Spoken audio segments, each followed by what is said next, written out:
You know, trying to get invested into the WWE product as a fan is a lot like the Linkin Park song In the End. We try so hard to get invested, but in the end, the booking makes it not even matter. Yeah, a lot like that. Hey everybody, SonGoshuaku here, and welcome to my WWE Survivor Series 2021 review.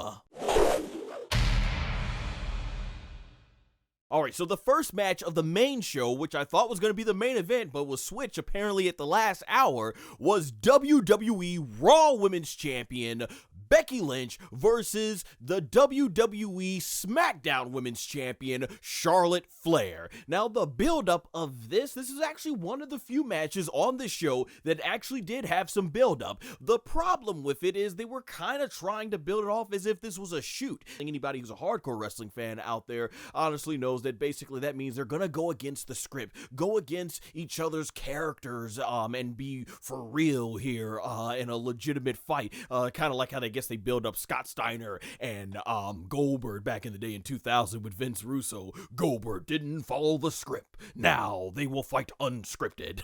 I guess that's the type of build-up they were going for it, but let's be honest, none of us were really going to buy it. Honestly, I know at the end of the day, they're going to be professional. I'm pretty sure their friendship is not what it used to be. In fact, they say it's over from what we've heard behind the scenes and all the stuff going on with Charlotte Flair's attitude. And yeah, but you knew both women were going to take care of each other. What I did enjoy about this match is the aggression right off the back. Becky Lynch came extremely hard right at Charlotte Flair, and both these women felt like they wanted to rip each other's head off, and that's what you would want to if they supposedly hate each other, and they really brought that aspect of their characters into this match. The match, like I said, it was very aggressive, but at the end, not the best match I would say Charlotte Flair and Becky Lynch have ever put on. Honestly, I still say the Evolution match was by far their best match and is where the whole feud honestly peaked.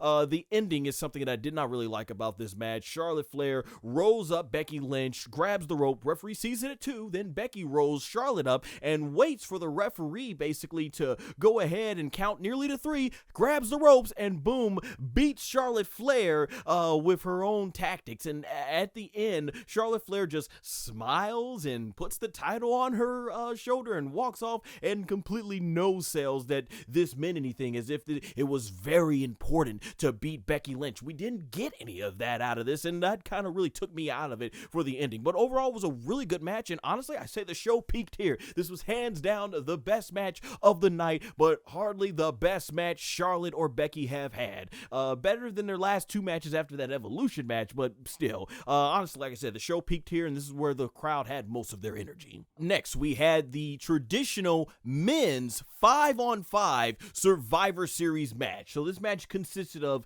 Team Raw, represented by Kevin Owens, Seth Rollins, Austin Theory, Bobby Lashley, and Finn Balor, versus Team SmackDown, consisting of King Woods, Sheamus, Happy Corbin, Drew McIntyre, and Jeff Hardy. Alright, so I got in my notes here the order of the elimination. So first, Kevin Owens walks out and gets counted out, thus he's eliminated. And I was thinking like, yeah, you can tell Kevin Owens is on his way out if they didn't even want to showcase him, but that also was part of the story with him going heel and everything, and nobody on Raw had his back, so why should he have their back? But that's the problem. This show had a lot of countouts, a lot of DQ, just like I said, a lot of really BS finishes, which, you know, they want to protect so many people, which is a problem when you do this Raw versus SmackDown format. The second elimination occurred when Finn Balor eliminated Corbin with the coup de grace. I'm not really feeling this Happy Corbin stuff anyways, honestly. I gotta be honest. I enjoyed it when he was the bum character.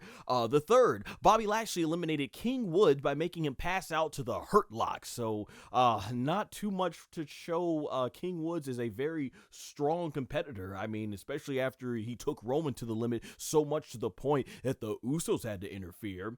Next up, we had Drew Drew McIntyre and Bobby Lashley both eliminating each other by another countout. This was good stuff in this match. You know, both these guys are always going to bring it, especially like they did it in their feud earlier this year.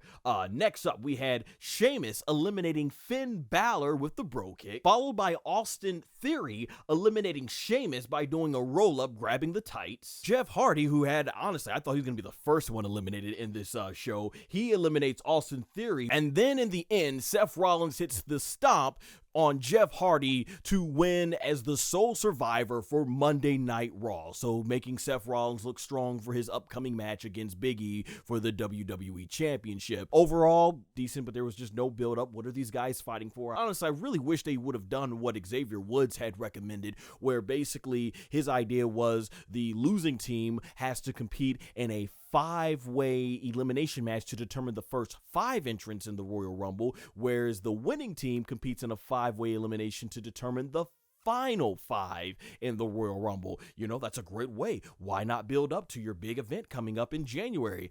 That's right, because the WWE just throws it out there. They've got all their money, and let's just keep going. And therefore, we end up with a match that doesn't matter. And so I can't really recommend this match because at the end of the day, it didn't matter. All right, so then we get this segment where I guess earlier in the day, Vince McMahon came out of his vehicle and everybody's cheering and all right, so we get this segment basically where I guess Vince McMahon has this golden egg, and I didn't know what the heck this was a reference to. Eventually, I found out it was a reference to The Rock's new movie, and Roman Reigns ends up coming into his office, and basically he's talking about how The Rock gave it to him as appreciation for the 25th anniversary since his debut, and that this was worth $100 million. I thought Roman had a funny line where he's like, good, that'll be how much my next contract is when it comes up, or something like that. And like, wait a minute. And then we also eventually later in the show had Sonya Deville and Adam Pearce, and what ended up happening is someone stole the golden egg, and that's going to segue into Monday Night Raw to continue the storyline. Honestly, ridiculous storyline. It just feels like they're throwing things at the wall. And if this is really how you want to tease a match between The Rock and Roman, I think it's quite a ridiculous way to start this feud off, as they tease The Rock possibly showing up throughout the night. Speaking of The Rock's 25th anniversary, how do they honor it? Why a 25-man battle royal? What is up with this company wanting to honor its legends? Andre the Giant, now The Rock, through a battle royal? But this is what they did. You know, I guess they couldn't get The Rock. Obviously, there was talks that the Rock's in another country filming right now, so they weren't going to have him for the show. So this is what they did. But by the end of it, and all you really need to know about the battle royal, because it's just something they could do to get everybody else on the show, almost ends up winning. And apparently there's pizza all over the ring from Pizza Hut, and I guess that's what the winner got. Pizza Hut. A bunch of pizzas. But the Street Profits end up taking all this pizza, stealing it away, and throwing it into the crowd, and people are like grabbing it, wanting to get that pizza. Yeah, I was in a group chat with my friends, and one of them were talking about how, how long has that pizza been sitting out there? And also on top of that, these guys just got through wrestling 20 plus other wrestlers. That's 24 sweaty bodies that they have touched, because that's obviously the name of the game, wrestling. You gotta grapple your opponent. So about 20 dozen worth of people's sweats is all over their hands, grabbing this pizza that's been standing out for a long time, because you got to think, when the pizza shows up at the front of the arena, it's going to take some time to get it into the middle part of the arena, and people are grabbing, want to eat that. I'm good. That's a big no for me. Though I did laugh. One of my friends mentioned that they would probably have somebody selling it on eBay. Oh, think of the mode once it gets to someone's doorstep. Oh. Anyways, at the end of the day, honestly, I was like, was this really a way to honor The Rock for the 25th anniversary? Or is this just one big giant promo for Pizza Hut?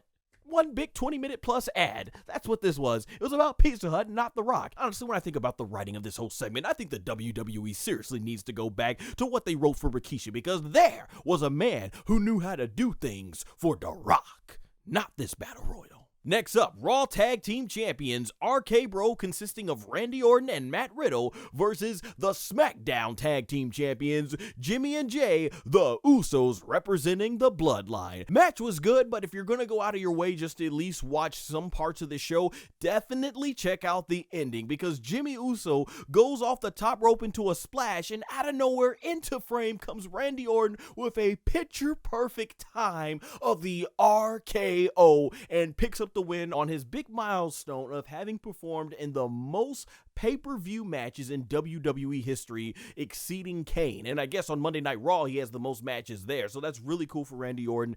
He's been an all-time legend in the WWE, and this match was fantastic. One of the better matches on this show. Next up was the women's traditional 5 versus 5 Survivor Series match. Team Raw, consisting of Rhea Ripley, Carmella, Queen Zelina, Liv Morgan, and Bianca Belair, versus Team SmackDown, consisting of Toni Storm, Shotzi, Shayna Baszler, Natalya, and Sahsa Banks. Now, when it came to this match, the crowd was dead. And I mean, seriously, they did not make hardly any noise. There was even one point, I guess they were doing the wave. They were chanting CM Punk, which quickly got booed out because, of course, he's in AEW, so what's the point in cheering now? But yeah, like I said, with the storylines giving you no reason to get invested into this match, you felt that when it came to the audience. The only time that the crowd ever popped was when Sahsa Banks and Bianca Belair were in the ring, which honestly, as a fan, I would have loved to have seen Charlotte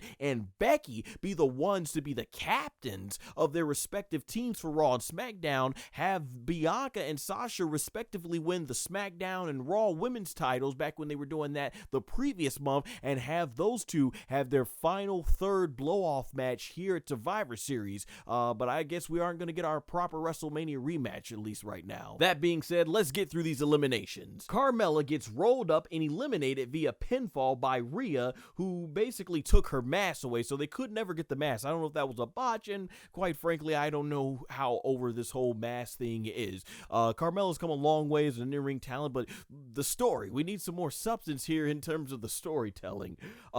Next, Toni Storm, who they remembered was on the roster, eliminates Queen Zelina. So, I mean, once you saw how Xavier Woods was eliminated so easily, I didn't feel the Queen was going to fare that much better either. Next, Liv Morgan eliminated Toni Storm, which it's cool to see these two women getting some sort of highlights when it feels like they've been forgotten about a lot of times. Sasha Banks eliminates Liv Morgan with a frog splash, tribute to Eddie Guerrero, of course, who passed away, and hey, as a longtime fan who watched Eddie Guerrero, we will definitely always miss him. Viva la raza. Then Shayna eliminates Rhea with a shot to the chin via a knee. In what was one of the most ridiculous eliminations, Sasha Banks gets eliminated because all 3 of her teammates refused to let her get in the ring, even though it looked like 75% of her body was in the ring. And this ended up getting her counted out.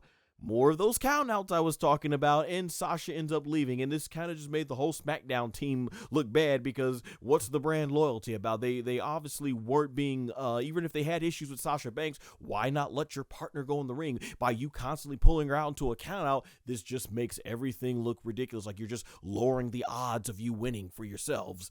Whatever. So at this point in the match, Bianca is basically by herself, but she ends up eliminating Natalya via a cradle roll-up pin. She then hits a face buster on Shayna Baszler to eliminate her, and finally, Bianca puts Shotzi away with the KOD. So finally, Bianca has gotten a big win after the way they handled this, which I was never a fan of the way they did the whole thing with Becky Lynch, because I'm all about building the new stars, the new talent, and it's really sad to see Bianca and Rhea when I feel they should still be champions. They should be leading this new charge of women superstars that are going to be coming up onto the highest level of where the 4 horsewomen are. But we're right back to Charlotte and Becky, and it felt like they're kind of having Rhea and Bianca. I don't even know if you could say about Rhea, but at least Bianca here playing second fiddle, and it's like, yeah, they need to get back to that, unfortunately. And I'm not been a fan of the way they've handled this, because Bianca to me is someone who could have been a star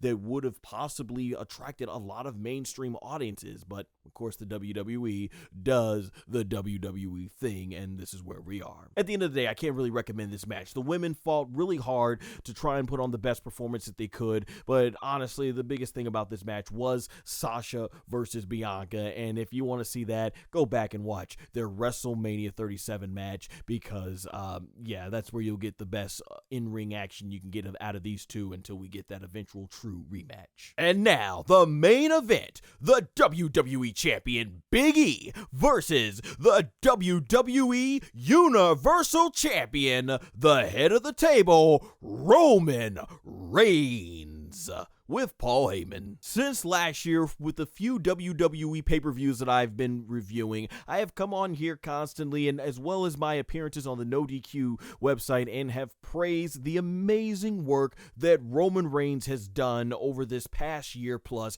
especially as the Bloodline. While I don't think the WWE can always book the best stuff with this, particularly like the whole bending the knee stuff that they did on SmackDown, it kind of feels like they're running out of ideas, and this whole idea that they're going back to Brock Lesnar since The Rock basically might not be available. Yeah, some of this stuff tends to wear thin, but the performance-wise, the bloodline, the storyline, Roman Reigns is honestly the best thing going today in WWE. And while I didn't like that they hot-shotted Big E to the championship, because he could have been that potential guy you build up as a backup for eventually defeating Roman Reigns if you couldn't get Rock at WrestleMania, or at least or if you could have Big E at least go on to win the championship from Roman after that, maybe at SummerSlam next year in 2022.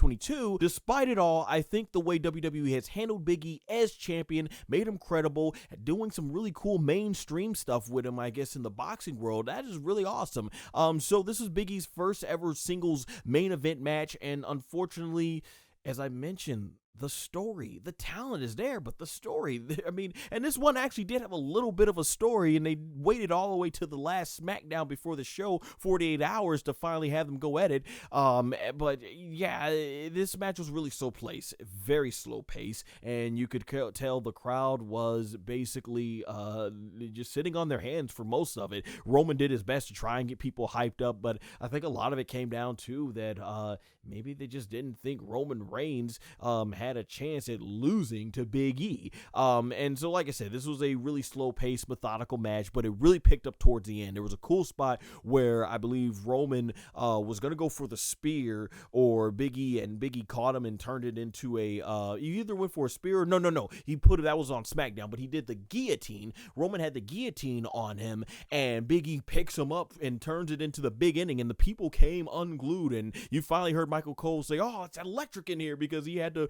resort basically to saying that, this is a very slow, methodical pace of a match. And so it really picked up towards the end, but in the end, Roman slaps on the guillotine to Big E and makes him pass out and wins via no shenanigans, just straight up 100% clean, which is always good in my book, because it's what they should have done with Brock Lesnar the month prior. Give Roman Reigns those clean wins, and it's just gonna mean so much more when there finally is that new babyface to overthrow him cleanly 100%. So yeah, the main event, honestly, I can't really recommend going at it. Like I said, the Big E I thought did decent for his main event. The match was okay, but if I had to use, say, Drew McIntyre as the measuring stick in terms of their performance in matches, I thought Roman's match with Drew McIntyre last year at Survivor Series and Big E's last match with Drew McIntyre at the previous month pay-per-view was far more better. So not the best match we've seen either of these gentlemen have,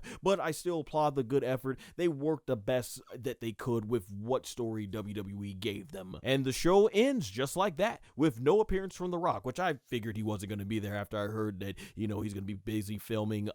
But I guess a lot of people got hyped up over this, and as a result, we're left disappointed, which is why I knew not to get myself hyped up. But I don't think the WWE did themselves any favors by hyping this show up that The Rock was going to possibly appear, with all this teases they did with the story throughout the night with the golden egg and showing all these great highlights, which, man, that really took me back to my childhood and teen years, even 10 years ago, just seeing Rock and Cena, man. They're like, it's like better times, and it's like WWE has steadily gone down, man. So to conclude, in my final thoughts, would I recommend this show? The answer is no. I mean, like I said, most of the matches, there was no build-up whatsoever for the storylines, and I am huge when it comes to telling stories. You need these storylines to help develop these characters and give us a reason to get emotionally invested into them, and then you blow it off with the in-ring action here at the pay-per-views. But when you don't have that, you just get a show where it's like,